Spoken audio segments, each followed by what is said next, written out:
PNS, P3K, honor. Masih honor Bosda, Pak. Tapi mudah-mudahan 2024 ini ada pengangkatan Kota Padang, Pak. 3K ya. Oke.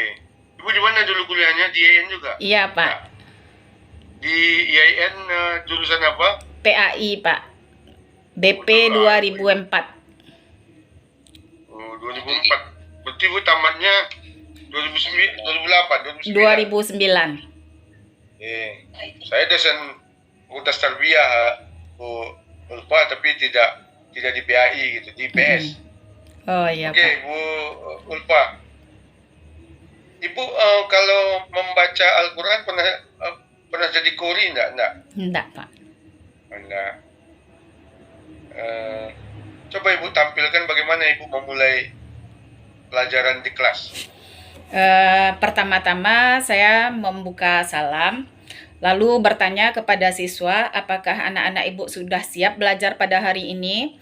Lalu saya bersama siswa memimpin doa, lalu melakukan apersepsi, bertanya kepada siswa tentang pelajaran yang telah berlalu dan mengkaitkannya dengan pelajaran yang akan kita pelajari, dan juga memberikan motivasi kepada siswa apakah anak-anak ini sebelumnya ada belajar di rumah atau tidak.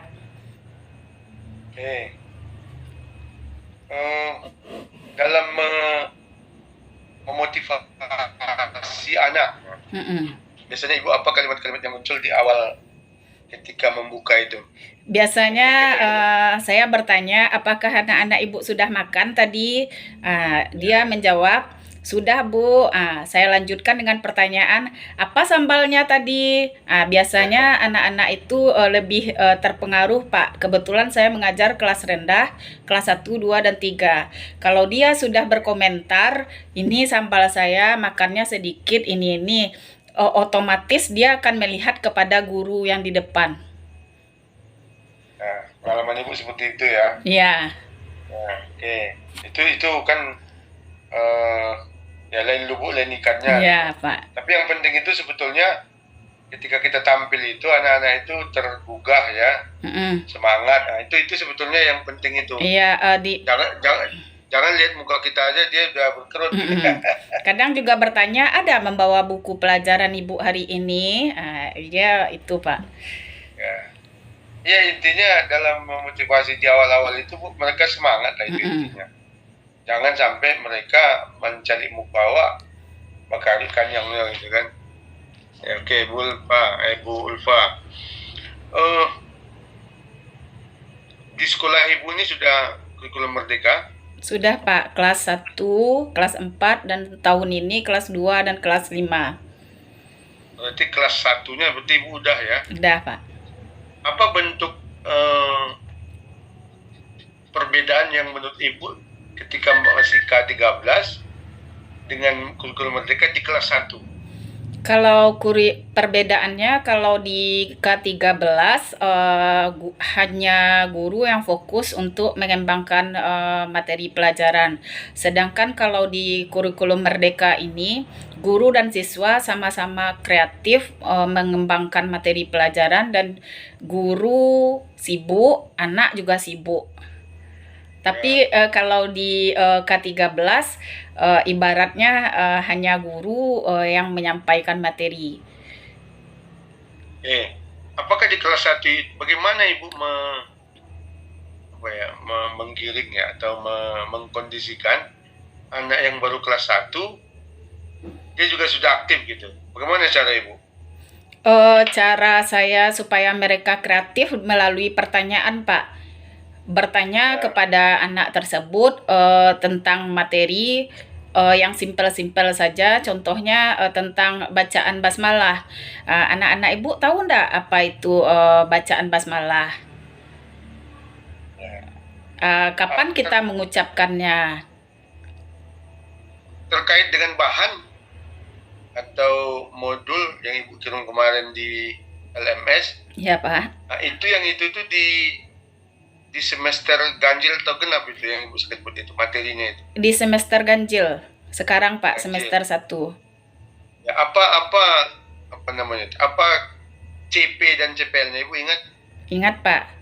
eh, me- siswa dapat melafalkan bacaan basmalah itu dengan benar. Siswa dapat menyebutkan arti bacaan basmalah dengan lancar, dan siswa dapat membiasakan diri membaca basmalah dalam kehidupan sehari-hari.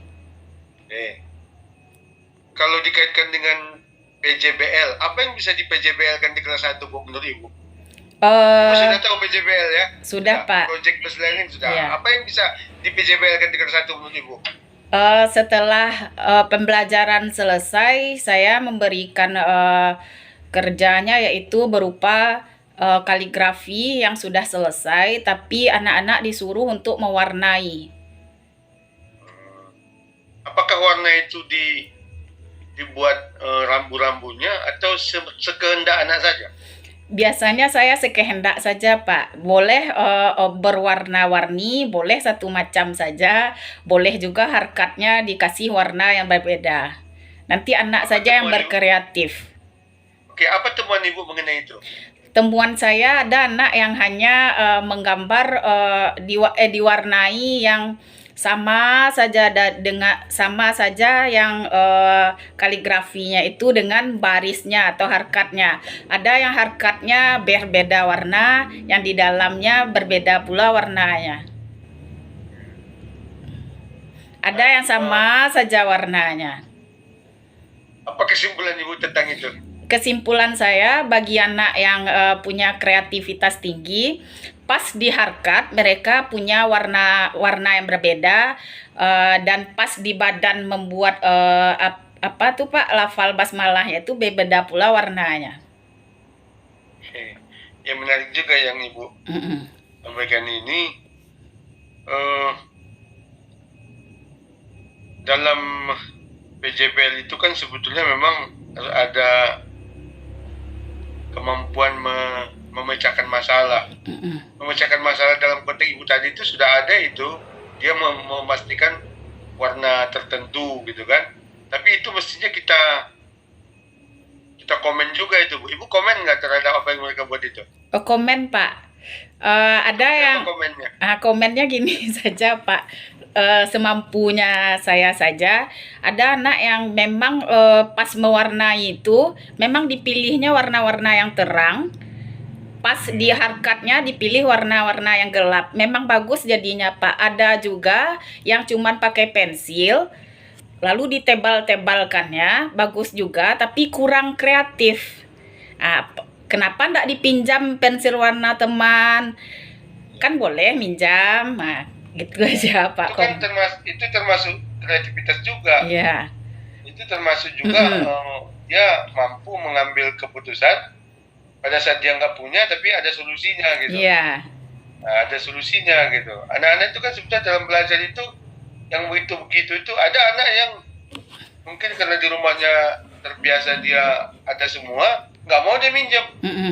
Padahal kan di sekolah ya mestinya kita membuka ruang itu gitu. Kalau kamu nggak punya, kira-kira bagaimana memecahkannya? Oh, minjam sama teman, Bu. Teman nggak punya, mungkin minjam sama ibu gitu.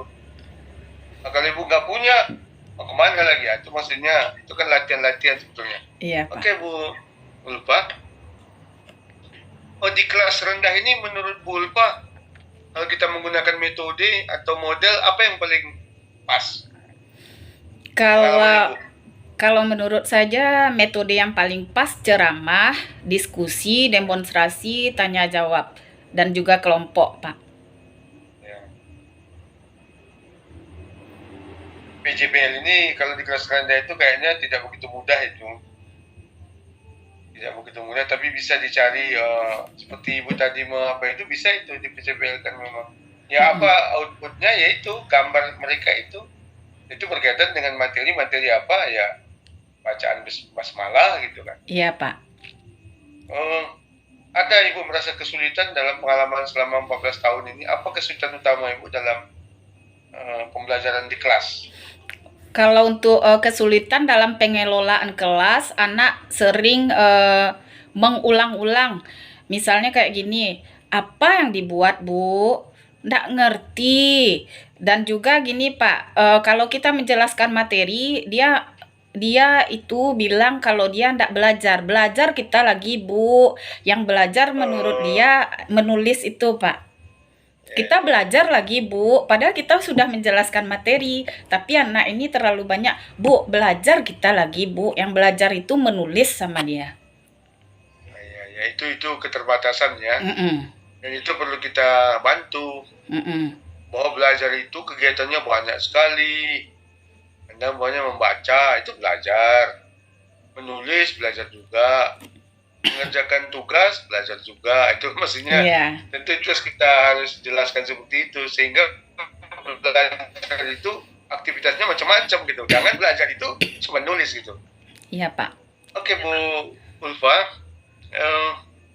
Apa teknologi yang pernah Ibu gunakan di kelas rendah dalam pembelajaran PAI? Teknologi, saya membawa laptop ke dalam kelas dan juga memasang speaker. Kalau pemakaian OHP belum pernah, Pak, karena di sekolah saya ini OHP-nya hanya berada di kelas 6, satu ruangan itu saja.